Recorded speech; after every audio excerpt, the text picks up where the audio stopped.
ভাই কোন জায়গায় হাইড্রোলিক করে এটা চেক না করলে এটা আন্দাজি কাজ করবো। এটাকে খুঁজে বের করতে হবো না, এটাকে দেখা লাগবে যে কোন জায়গায় দিয়ে হাইড্রোলিক করে।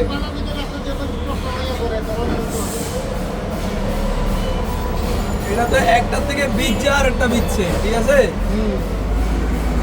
একটার থেকে হাইড্রোলিক পাইপ একটার থেকে বিচ্ছে দেন আর একটা বিচ্ছে। এটা এই যে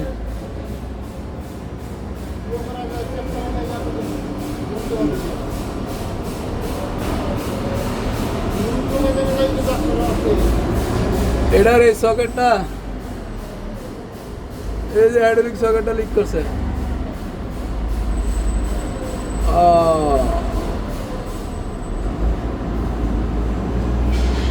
এই সকেটটা খুললা ফের টেপ দিয়ে লাগাই দিব, অথবা নিপিলাটা চেঞ্জ করে দেওয়া লাগবো।